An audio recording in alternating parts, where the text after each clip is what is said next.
Does anyone have a question they're dying to ask a big group of creative technology librarians in the chat? This is the most that's ever been in any one place. Any burning questions?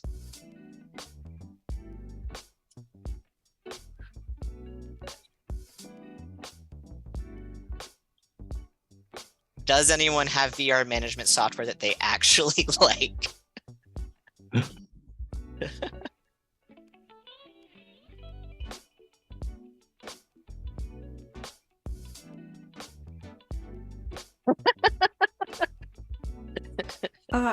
For me, Bless. no. We had a like a trial run with one, and then we didn't get the funding approved to get a large number of VR headsets, so we wouldn't need the software to manage them.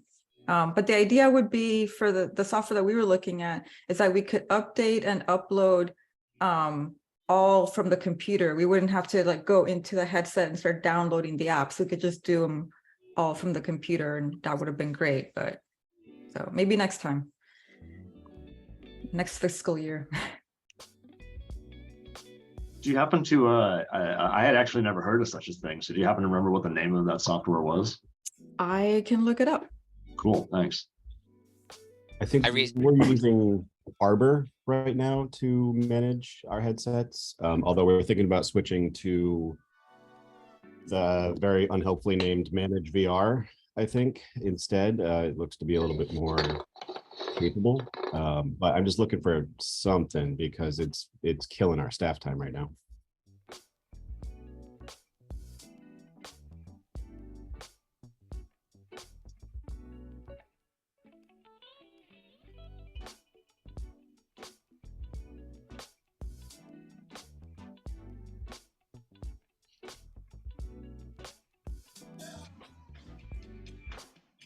Recently joked that Vanessa was destined to do VR stuff because her initials are actually VR. That's how I always remember that she's like the VR person that I know. It works.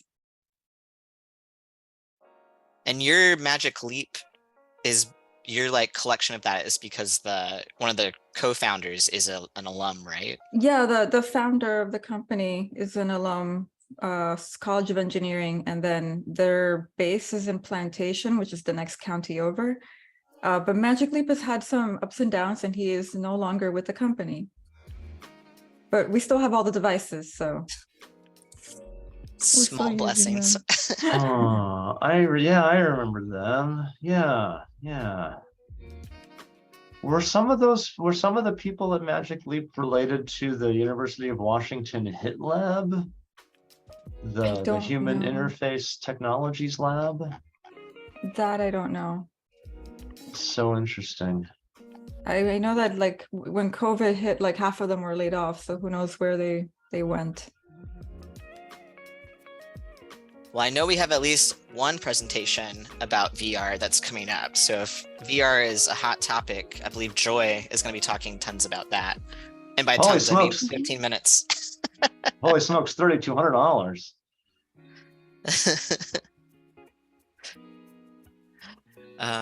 All right. Well, we got about 60 seconds, so I'll give. If anybody sees Steven join the chat, just let me know.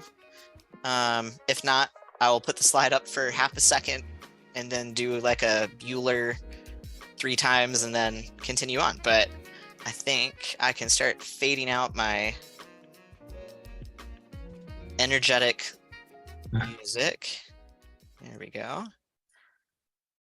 All right, and then I think I already hit recording, but I'll make sure to get rid of all the chitter chatter from before. It will only start when it's like actually official. All right. Okay. Well, welcome to Projections. I am really excited for the lineup that we have for us today. Oh, sorry. I thought someone was This is going to be a series of short presentations similar to lightning talks on a whole range of creative technology topics. And participants will be doing a mix of Zoom and pre-recorded video. So I have it all pulled up in one slide deck. My presenters, you know who you are. If there's any technical needs that you have in particular, just let me know and I'll be happy to click or do whatever is needed, okay? But I'll be driving the presentation. So without further ado, I believe the first we have is Bree. And I believe Bree did a video. Yes. So, and I think with any remaining time, yeah. And this is where we go. Here we go. My name is Bree Kirsch, and I am the University Librarian at Briarcliff University in Sioux City, Iowa. And in this short presentation, I will be talking about designing a digital media creation studio. This was a grant-funded project by IMLS. We received funds to help us create a digital media creation studio in the library. And on the screen are some images of the studio. On the audio side, which is the top half of the images, we have a sound mixer, which you can see a zoomed in shot of that on the left upper corner image. We have an iMac with the Adobe Creative Suite on it. We have a microphone, speaker, headphones, as well as an iPad mini with our studio survey on it that we ask patrons to fill out once they've used the studio. The bottom three images include our video side. On the left are the image of our two video cameras as well as the three backdrops that we have available, including a white and black backdrop and a green screen. We also have a computer for sharing slides or other information in a video, such as a website, etc., and that's in the middle image. And then a second computer for the video recording software. We also have a microphone, headphones, as well as one-button technology, which is in the far right bottom image on the screen. And it has a button that says record, and if students press record, it'll start the recording. If they hit record again, it'll stop the recording, and then they can click the backup button, which will save the video recording onto an external USB drive. So that's a quick overview of our studio and what's included in it. You can find out more at our studio website, which is available at https://briarcliff, that's briarcliff.libguides, libguides.com/digital media creation studio.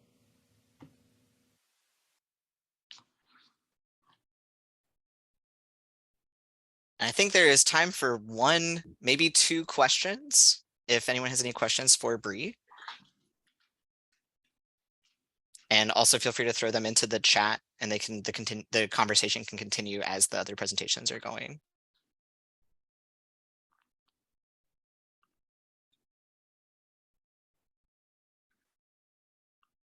The audio was a little bit soft in the actual video recording, so I apologize, but the sound is getting routed through the actual screen. And I apologize if that was my fault for the recording. Well, luckily we were able to have the grant from IMLS, which helped support that cost. It was higher for us because we did purchase a whisper room as well for the studio because we didn't have a separate room that would work for it. So that was pretty expensive. But for the equipment itself, it was a little more doable. But the whisper room itself was the most expensive part of it. And if you want, you can reach out to me individually for more specifics on that. And the usage, it's been used pretty well. I'd say in terms of students versus faculty, I think students tend to use it more frequently because our faculty are requiring them to use it for different assignments, which is wonderful. And yes, we do have a reservation form that students can fill out, but they are also able to do walk-ins if it's not being used already. And we are a very small institution, so it's not being used 24/7 or anything, but it's being used fairly well for the size of our institution, I'd say. Thank you so much. And it looks like you have a few questions in the chat, so I'll let you answer those as we move to our next one. My name is There we go. And I believe this is Leanne. Hi, my name's Leanne Ney, and I manage the Wells Library Makerspace at Indiana University. So we graduated from a small mobile makerspace to a physical space last year. And in all of our excitement in opening a new space, we did not anticipate that folks would not be able to actually find us. So even though we're centrally located in our main library, we're also tucked away in this weird little corner. So it's easy to walk right by without even noticing us. Initially, when students did find us, they were often flustered and they told us that they had been kind of bounced around the building and been given incorrect directions from library staff. So it's been a journey to help students find their way and also to create a positive and a welcoming first impression, but we've made some progress. So we started by doing an audit of all the existing wayfinding and online. In this process, we discovered digital directories and knowledge base articles and all kinds of other online content that we didn't even know existed. And once those were updated, we focused on improving our physical signage. So this has been a balance of creating signage that is branded and authoritative and isn't going to get us in trouble with the university architect's office, but is also friendly and welcoming to our students. So as with so many things in makerspaces, it's really been a balance of going through the proper channels sometimes and just going for it and asking for forgiveness other times. So we used our Silhouette Cameo to make a large vinyl sticker that you can see in the second image there that says, "Welcome to the Makerspace." And we applied it to this odd glass partition that we have in front of our space. So this helped establish the space, but it was a little bit cold on its own. So you can see that we hung up some origami paper cranes in sort of a rainbow color to make it just a little more friendly and inviting. So we also discovered underneath that that there is a block of white that is probably intended to be some type of design feature, but we discovered that it also can function as a whiteboard. So now we have one of our students that just makes friendly little illustrations on it, and we update those about once a month. So from there, we wanted to provide directions. Are you in the lightning round thing? I'm trying to get to it right. So it's spinning? No, I'm trying to get my link up. I don't know what. Okay. Oh, I'm going to keep going. Okay. So we now have a simple map, a photo of the library with a "You Are Here" symbol, and also a text description. So whenever possible, we use the phrase "all are welcome" to make sure that folks know that we're open to students from all disciplines, as well as faculty, staff, and community members. Most recently, we participated in a cross-training with other public service units in the library. So now we can be a little more confident that our friends in circulation and IT services and also the research desk know where we are and can direct people to the right place. So after a year and some minor changes, we've had a lot fewer students getting lost trying to find us, but we've already outgrown the space, so it's pretty likely that we're going to be moving to another spot in the library very soon. Hopefully, now that we've developed a checklist, it will be a little bit easier to tackle this new space, but we'll see. So stay tuned for more adventures in wayfinding. and I think we have time for a question. If anyone has a question for Leanne. Oh, if I can jump in, I heard you say you're open to community members. There's been a lot of uptake from external community folks. Not a ton, and our biggest barrier is parking. It's pretty much impossible unless you have a parking permit. But we do, when we do see community members, it's usually for our workshops. So those are open to non-university folks. So, and if anyone has any other questions for Leanne, you can throw them into the chat. And I believe our next person is Joy. So I will pass it over to you.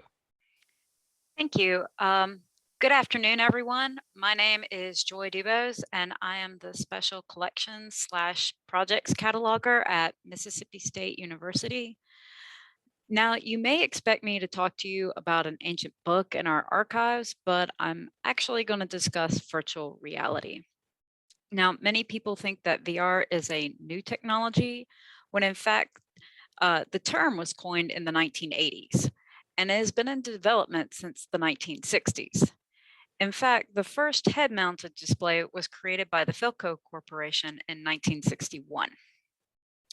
However, technology has changed a great deal since the 1960s, and as technology has progressed and changed, older systems have been discontinued to make way for new.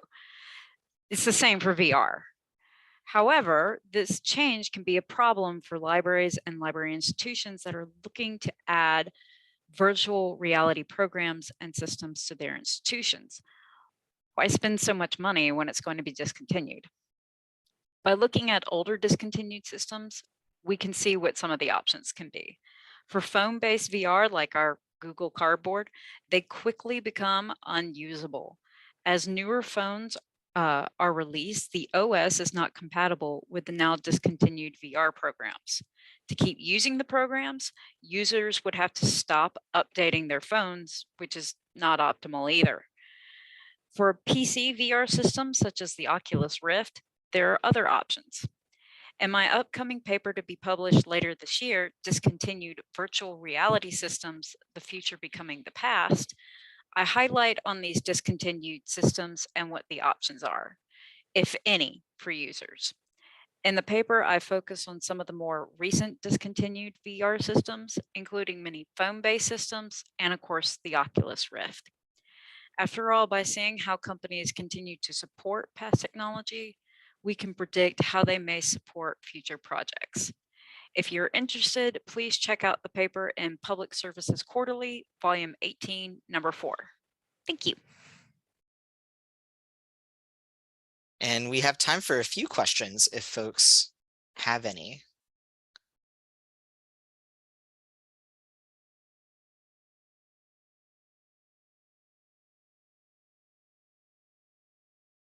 I selfishly want to ask if you've had any cool retro uses of like obsolescent VR stuff.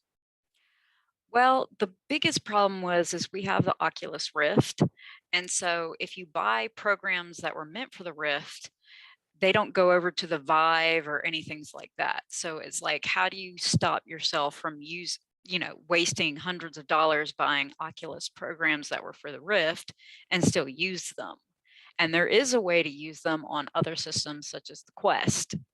And that's what the paper kind of goes into is, how do you stop? Because the Oculus Rift costs like $400, $500. You can still buy it, but it's not going to be updated anymore. And so the paper kind of covers what are the options for the PC? How can you still use these programs? So you didn't just waste $200 buying programs and now it's unusable.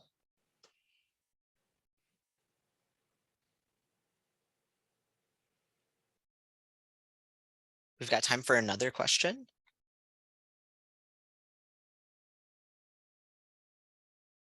In the chat, we have maintaining a VR lab seems like a budgeting nightmare. What does this look like in your budget thinking? Luckily, we have a budget person and I'm not in charge of it. And so we give all the heavy math problems to him and say good luck and sorry. But we are looking at grants for future purchases for VR as far as the programs and everything. But a lot of our programs we get through Steam. And Steam is wonderful because it has certain like massive sales, one of them like being Cyber Monday. And you can see a lot of programs going from $60 to all the way down to like $10. And so you can save up, and when Steam hits one of these major sales, just be like, oh, I want that. And just that's when you can get them. And you have to time it right just with everything. Like you might want to wait till Christmas or Memorial Day to get that brand new TV. So you have to wait for the perfect sale to get some of the programs that you may not normally get. maybe like a wish list with like tracking for prices. Sounds awesome. All right, well, I believe we are on to the next one. And if you have any more questions to throw into the chat, I'm sure that Joy would be happy to answer them. Next is me and my co-presenter, Kelsey Schaefer, who I believe is going to introduce us. Yes, great. All right. I am Kelsey Schaefer. I am the Creative Technologies Librarian at Clemson. I have my MFA in digital media, and I've been working in academic libraries for 6.5 years. And I'm Oscar Keys. I'm the Multimedia Teaching and Learning Librarian at Virginia Commonwealth University. And I have a master's degree in media arts, and I'm a doc student currently in art education. And I've been working in academic libraries for about 3.5 years. And these are 35 things we had to learn about libraries that we definitely did not learn from art school. Here we go. Number 1, non-artists have not been trained in the principles of critique. Number 2, meetings are similar to critique. Number 3, meetings are an art form. Number 4, design skills are not widespread outside of the arts. 5, as an artist in a library, you will make many posters. Shout out to Leanne's lightning talk. 6, and you will learn to let go of many poster design decisions. Number 7, faculty don't always know about Creative Commons. Number 8, librarians don't always know about fair use from a remix artist's perspective. Number 9, downloaded from Google is not a sufficient citation for images. 10, different disciplines have different design needs. 11, teaching art students is different than teaching non-art students. 12, hands-on activities work for lots of audiences. Number 13, stats are a thing. Number 14, stats can be a fun thing with visualization. Number 15, stats can even be a weird thing with sonification. We disagreed on that the last section. I was like, stats have always been a thing. 16, artists have a different relationship to right and wrong ways of doing things. 17, not everyone is comfortable with experimentation. 18, creative problem-solving skills are quite applicable. 19, collaboration skills are quite applicable. Number 20, art students sometimes need help seeing themselves as researchers.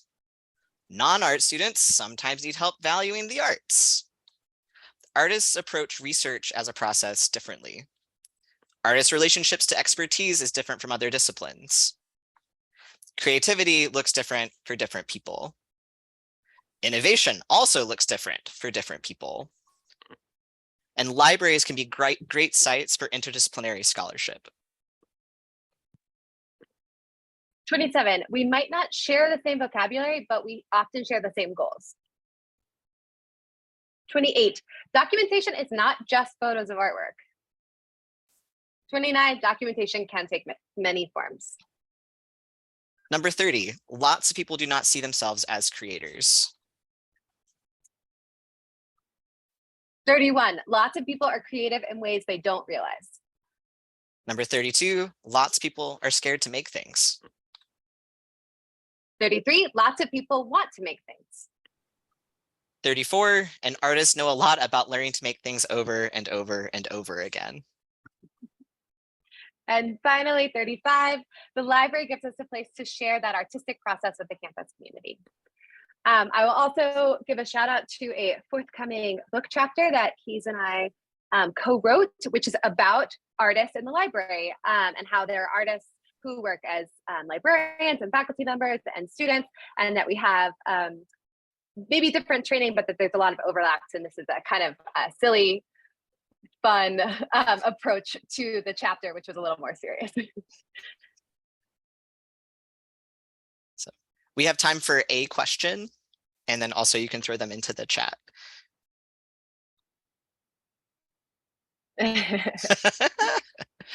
I'm glad everybody enjoyed our list. We had a really fun time making it.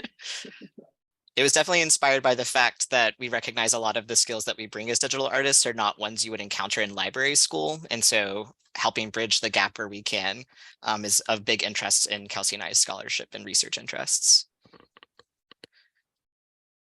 So, all right.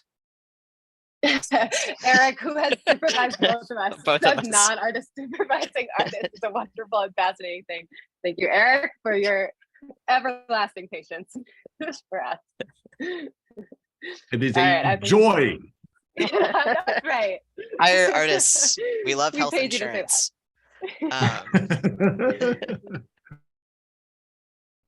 Awesome. All Wow, right. this Well, is I just think the right group to do this for. yes, perfect. All right. I believe we're off to the next big thing, and I believe Stephen has joined us. So I think we're good to go. Here. Floor is yours, my friend. All right. Hi, I'm Stephen Shelton. I'm a digital development librarian at the University of Tennessee at Chattanooga Library. And I've been here for about 7 years. That's about half of my professional life as a librarian. Shortly after I started here, I became aware of several gadgets that our prior library director of IT had acquired during their time here, which predated me. The previous library IT director is what we call a futurist. He was presenting on the next big thing in libraries at different conferences. I assumed to that end that he had purchased these things like a large drone that was in a state of disrepair and Glass from Google. You remember, or a Glass. Do you remember Glass from Google? I tried them on. They were pretty cool. Maybe they were just ahead of their time. They were really neat, but that's a big thing that didn't happen. It still exists as a glass enterprise used for people working in factories. So maybe not such a big thing that kind of happened. But what I really wanted to talk about today was my experience in a digital libraries class that I took in pursuit of my master's in library science. We were assigned to go into Second Life and write about our experience. Do you remember Second Life? Second Life, a virtual reality, right? Virtual world. So this was the big thing at the time. It was really a big thing. Libraries were furiously building virtual representations of themselves in Second Life because everybody was going to be living life in, well, Second Life. So I eagerly signed up, made sure my computer was up to spec, jumped in, and I got stuck in a wall. So I'm probably about out of time, so I want to segue into my next final statement. Segue, you remember Segue? That was going to be the next big thing too. And now they're pretty much used for tours.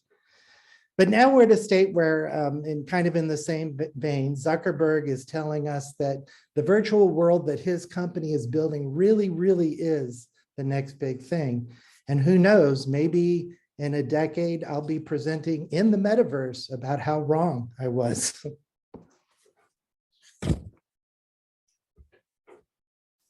Thanks. Thank you. And we have a few minutes for questions if folks have any. I see Eric made a comment that his final project in library school was in Second Life.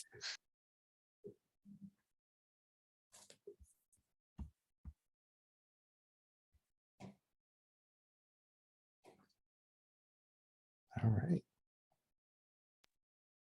Any comments or questions? I now judge presentations by whether they talk about Second Life. It actually is still around. I was surprised. And still doing a better job than the metaverse. So apparently, yes. Oh, snap. Do people still say that? Oh, Eric has a suggestion for Third Life. And that was it, just the name.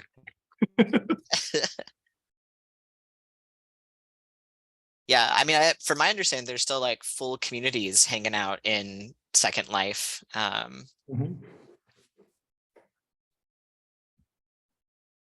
So, well, if there are no questions, I'm sure that our next presenter wouldn't mind an extra 30 seconds. So I'm going to go ahead and cue this up. This is a video. So I'm going to make sure I get this one going correctly. Okay. Here we go. This is Vanessa Rodriguez from University of Miami. Hi, everyone. My name is Vanessa Rodriguez, and I'm the head of Creative Studio at University of Miami Libraries. I'd like to talk to you a little bit today about our student exhibition program. For years, our walls were completely blank as the lab shifted configurations and management. Around 2014, we convinced administration to let us decorate the walls with some student-made artwork. Then a conversation between our staff and a student sparked the idea of dedicating the space to displaying student-created work every semester. The Creative Studio Gallery at Richter Library displays the work of University of Miami students. To submit an exhibit, we ask students to fill out our online submission form, give us their name, a tentative title to the exhibit, as well as a link to a website or cloud folder where we can see examples of the images. The images in the exhibit are displayed in our physical lab, as well as online on our website. The photos can be portrait or landscape. We try to showcase a variety of different ideas from students across departments. Exhibits must be from current students, both graduate and undergraduate. That excludes alumni, faculty, and staff. These images are of some of our past student exhibitors. We have exhibitions every fall and spring semester. These images are from the Spring 2020 exhibit, which is when COVID hit and stopped our exhibition program. Our exhibits are 12 to 15 images. We played around with that number for a few years, but found that this is the magic number for us in our exhibition space. These images are from our Spring 2022 exhibit, the first exhibit we had after the COVID lockdowns. All images are 24 by 36. We print them in-house on our large format printer using Epson exhibition paper. We also mount them in-house on Elmer's self-adhesive foam boards. And then our staff hang them on the wall with double-stick foam tape. You can find us standing on the tables with a pencil, ruler, and a level as we hang these up ourselves. For the online gallery, we use Flickr and get the embed code to put on our website. We upload low-resolution versions of the image so any downloads are not good quality, and put the copyright on them. Each semester, the student has the option for us to host an exhibition opening event. In the event, the student or students will have a 15 to 30-minute presentation about their work, followed by a Q&A. The event is open to everyone in the community, not just members of the university. After the Q&A, guests are welcome into the lab space to view the work. These are images from some of our past events. At the end of the semester, we take down the images so the walls can be repainted to get ready for the next semester. Students are allowed to keep the images from the exhibit if they wish. Students also have the option to submit their work formally to the library for our archives. These images are from the Astronomy Club that traveled together to Iceland in order to see the Northern Lights. Our program is the only dedicated student exhibition space in our library, and we hope to continue this program for years to come. Thank you. And we have plenty of time for questions. Yeah, you heard me. I was like rushing through that to make it like under 3 minutes. We don't have themes that we pick. We just whatever seems really nice, has whatever entry has everything we asked for, and the images are high resolution, and there's enough of them. That's pretty much what we go for. But it changes every semester. So sometimes it's screen captures from documentaries that students are making, and sometimes it's photographs. We have only had one student. We had a librarian ask a student to buy one of the photos that they had up on the exhibit in the exhibit. That's the only time that's happened. But in the website and in the about, we have the contact information of the student if they wish, so anyone can get in contact with them that way.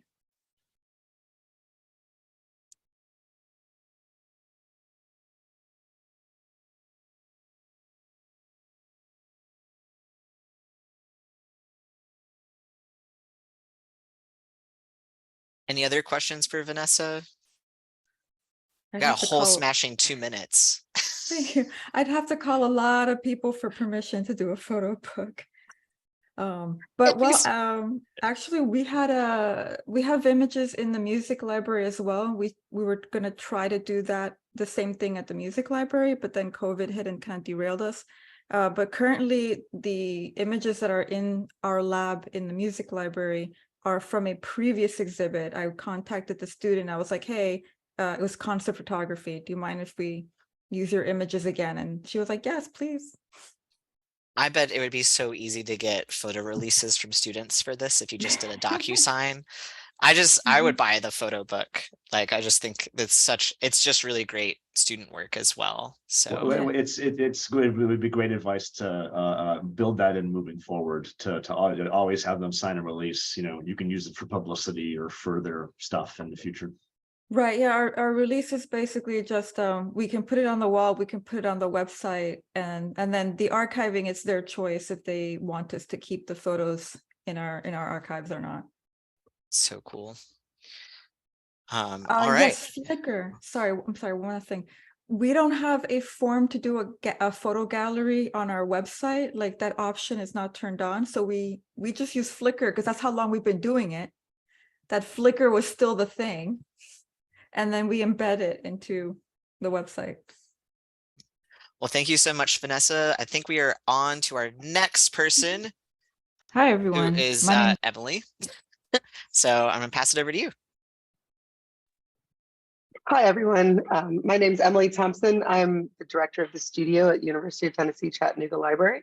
And I've been hiring a librarian this year. And we have a staff of 6, and so we're often hiring someone. That doesn't include our 6 student workers. And so I wanted to share with you what I found to be our 2 most effective interview questions. I was going to start a timer. Yeah. So the first one that we find most effective is, how do you teach something that is easy to you to someone who finds it difficult?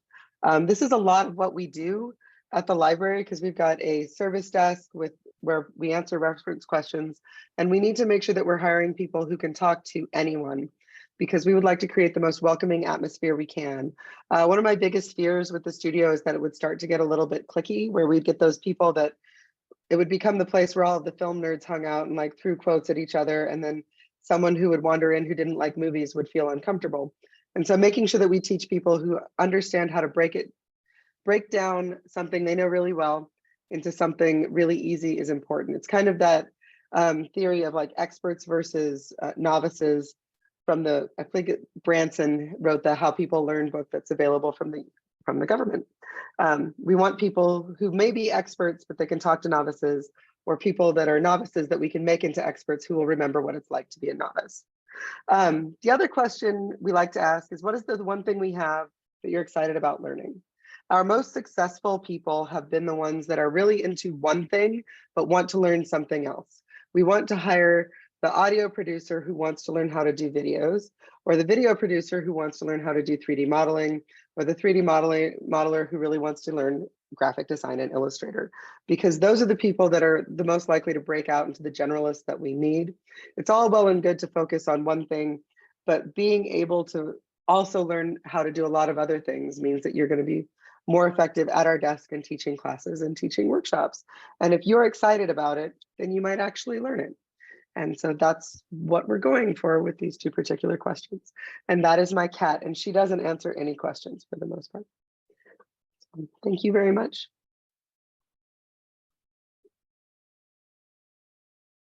And if anyone has any questions for Emily, feel free to unmic or throw into the chat.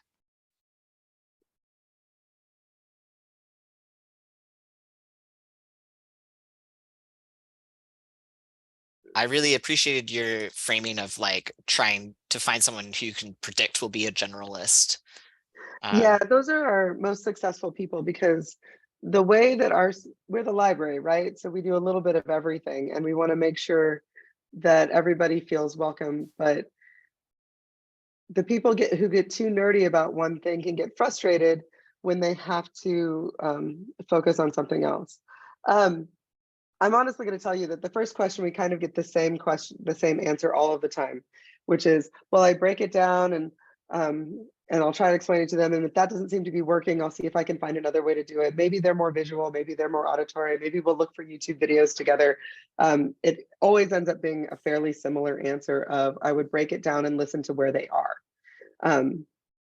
So the one thing that they're excited about learning, I think, it's funny how many people are really excited about the 3D printers, and knowing my audience, I think that I find that funny, because we all know that 3D printers are kind of a pain.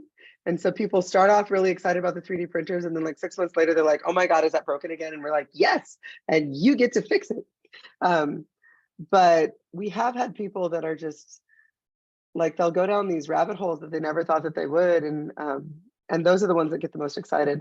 What we find out with that is my favorite students are the ones that actually aren't art majors or aren't communication majors, because we find they're really effective when we have someone who's from a non-creative major freaking out. So if we've got our education students freaking out about the national teacher certification video size, we had one of them say to one of our students, well, this is really easy for you, it's your major. And one of the most effective things that student ever did was say, actually, my major is English and anthropology. I learned how to do this just like you did, and it's going to be fine.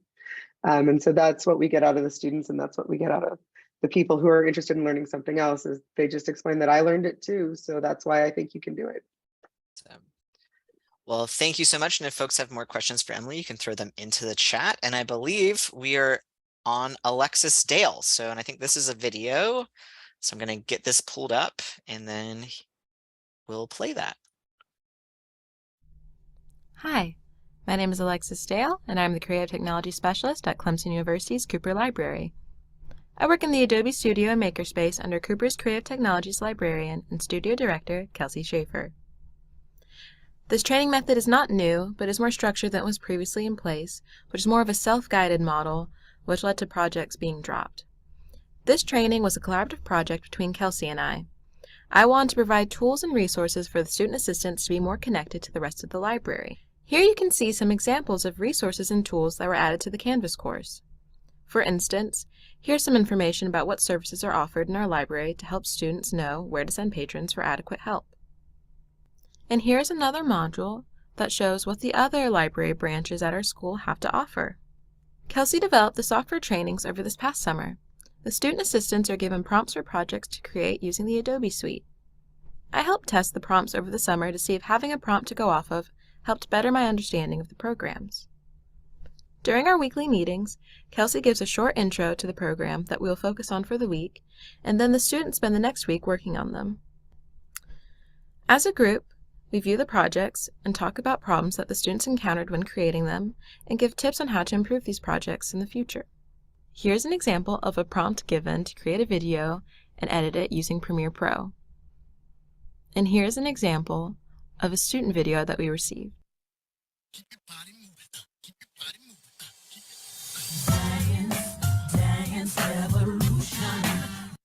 Overall, I believe that the training has made the students more connected to the library resources and more confident in using the Adobe Suite and assisting patrons with the programs. Thank you for your time. And now we have so many minutes to ask Alexis any questions.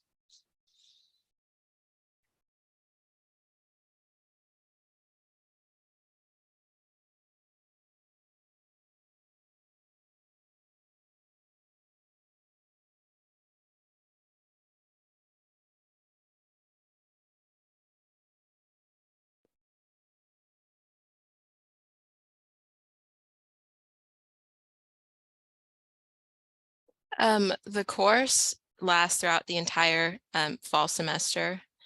Typically, we have the same interns for fall and spring. So yeah, it's throughout the entire time. Thank you for all the nice comments.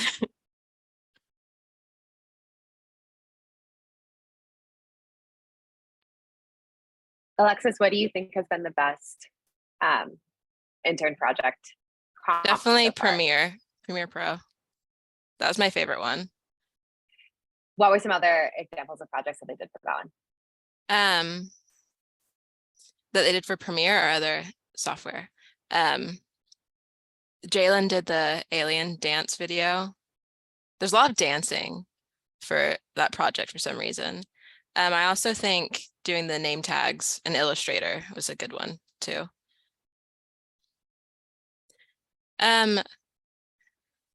So I think with our studio, they're always kind of training and learning new things and new ways to do the same thing. But they do get their own projects that are given by Kelsey to work on.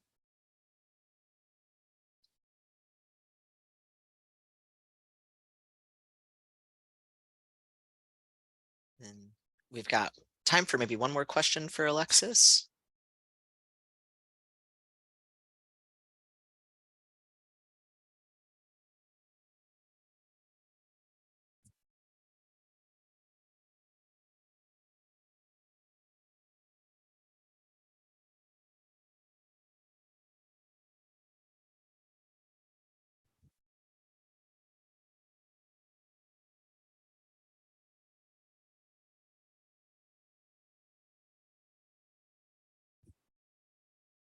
I will just share that as someone who also uses Canvas to do some of the like standardized parts of our student training, I find this to be a really effective method.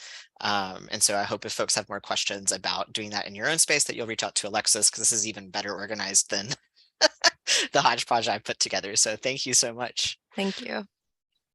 So now this is like the time that's sort of after. This is time where we could ask questions of each other. Presenters could ask presenters other questions. I have to personally run at 2:15 to go get the next room ready for people. But I am happy to also turn it over if the conversation kind of keeps going. But this is our first time all hanging out together. So I also was wondering if we could just like all give like a round of applause to the presenter folks. I think they did a great job. And it's so cool to be around so many people who are doing similar work for the first time. It's awesome. So yeah, so this is just like free form. If folks have questions for other presenters, or folks have questions they want to throw into the chat, happy to read those out loud for folks. But this was so much fun. So thank you for everybody who submitted and participated in our first projections. As the person who was tasked with kind of organizing these, I really want to appreciate everybody who applied for one and everybody who kind of got recruited a little bit. This is a bit of an experiment and I'm really pleased with how it turned out. Everything was really great. Thank you so much for all of your hard work with this.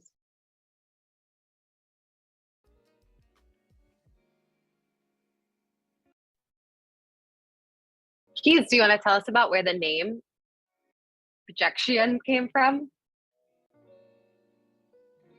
Do I know? I think it was just a pun. Invention? Well, I mean, it's like Terry the pterodactyl. Like, I just really, if there's a pun, I'm gonna make it. But we were talking about originally that these would be projected on a screen, I think was sort of the original format, but it's still projected on a screen, right? But just playing off the project part of that. Someone asked, how about a green checkmark reaction if you were heading to ACTAL in person next week? Gonna see people in Raleigh. Do you guys want a sneak peek of the very fancy ACTAL swag you get if you're coming next week? Is Eric available to show off some of the swag? I am indeed. I have it in my hand. Actually, I have the. Oh, yeah. It says I'm screen sharing. So I'm gonna stop screen sharing. You are screen sharing. All right. I have the ACTAL water bottles in my hands right now, which is ACTAL times Adobe. Ooh, it's so cool. And it says ACTAL again? I'm extremely excited about these. Now I have to haul them to Raleigh. Yeah. And I've got our ACTAL bandanas, which have Terry logo on them, thanks to Kelsey's wonderful design. That's fun. And the super cool, folds in on itself like self-storage bag with Terry, our logo, Terry on it as well. So, one of these just nice, go shopping with it or do whatever other, lugging of things. So it'd be great. Thank you for letting us be Vanna White. And we're very excited about the stuff that we get to hand out to everybody coming in person. And if you couldn't join us in person this year, hopefully you can join us next year, or we'll come up with a whole new format next year. Eric, do we officially know where we're going to be next year, or no, not yet? We don't officially know, but we unofficially believe that we will be here in Virginia Commonwealth University in Richmond, which is very exciting. We are very much looking forward to hosting people. I just need to have our admin final sign off. And if it's not here for some reason, we will definitely have it somewhere. And I think also if folks are interested in doing more of the leadership organizing side of this too, you are welcome to reach out at any point, anytime. We would love to hang out more with more other people. Our goal, of course, is to make this into a fully fledged organization. And one of the reasons we're going for the academic library side is because we know that we all have to have service in order to get our continuing appointment or tenure or whatever your particular university calls it. So we're also open to suggestions. If you're like, I feel like you need this committee and I'd like to help with it, please let us know, because we're kind of new to this and we're having a great time and we're really excited about the level of participation we're getting. Like the fact that there were 30 people to come and watch this online is amazing. So please let us know what you're thinking and we will see where it goes, because like, we don't know, so sure.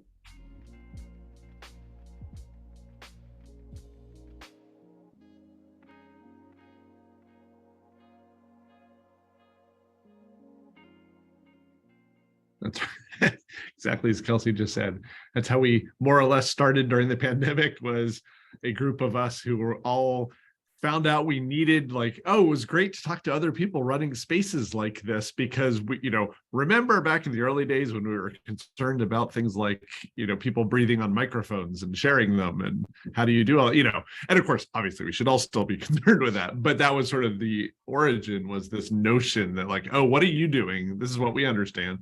And then it sort of became, boy, like, it's good to talk to people who like you do this same work, because nobody else in the library is doing this kind of work, right? Like, and so we sort of found our community of people to bounce ideas off of. So that emotional support is really real. I mean, it's been fantastic. And that informal group is sort of the folks that organize this stuff now. And then of course we want to spin it into something more formalized with all of you all. Yeah, exactly. Quarantining equipment. Like, yeah, we had a 5-day quarantine at one point, and then there was a big, exciting change to 3, and and then it was like a day. So there will be, so one of the sessions that's coming up at 2:30, I'm doing one that's about building our online community for ACTAL, and would definitely appreciate, like, if those of you who couldn't go to that one, or that you've got a conflicting one that you are going to, which is fantastic. If you have ideas for things that you'd love to see us do to continue, it's great to have an event, but we want to be in touch with each other between events too. And so just all the ways that might happen, you're welcome to drop them into the chat here, or just shoot us a message somehow. Yeah, we started talking about that. I'm sure that's also a topic of conversation at other roundtables. We talked about it at our equipment loan roundtable yesterday, of like, there's all these just like little procedural questions that we want to know what other people are doing. And we started talking about how to create space for that. So that will definitely need to be a continuing conversation. And we want to know, like, we're happy to work on it, but we don't want to do anything that people aren't going to use or don't want or whatever. So we need to kind of hold the room to figure out. We started talking about listservs versus like an old school forum. Yes, love the idea of like a mentor buddy program, like established emerging career type things. So yeah, and there's also a roundtable during lunch at the conference on Wednesday where we will talk about these things as well. I think that's the focus of the roundtable, is what are we going to do next? Right. Yeah, I think there's been a lot of recognition that like the biggest thing that we need is the community of just sharing, reducing redundant labor, figuring out ways of making some of our jobs easier, and having connection points to just bounce ideas off of. And I think like that's what I'm most excited about for the conference in general, is just to have a bunch of people with similar backgrounds and experiences in the same place. Heaven asks, is there an online meeting, group chat, digital space for the community? We have the website, which is it right now. Part of what the goal of the conference is to figure out what would be the most approachable / accessible online presence for the group. Probably won't be Twitter at this point, given its current CEO. Questions about now its longevity. So yeah. So but we're hoping to get it more, I struggle with the word formalized, but like that's kind of what it is. It's what it's there for. Formalist approaches also exist in the arts. Maybe rather than formalized, maybe we think of it as future proofing, so that there's enough people involved that like if if those of us that are kind of on the central planning committee or whatever we call it need to move at other things or Central like committee. yeah, us. We need to add enough layers so that it can keep going with or without us. And that's because I think this is a space that's really important, and I'm really glad that it's getting started, and I would miss it if it went away. Yeah. And it has certainly been a place. I don't typically think of professional organizations as a place of support and comfort, but it's definitely been that, and I hope it can be that for other people too.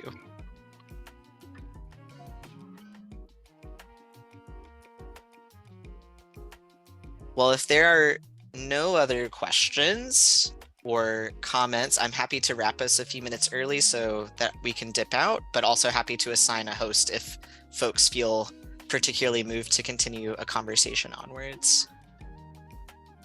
Thank you all so much for coming as folks kind of dip out. And Eric and Emily, I'll see y'all pretty soon. Bye everyone. Y'all, thank you.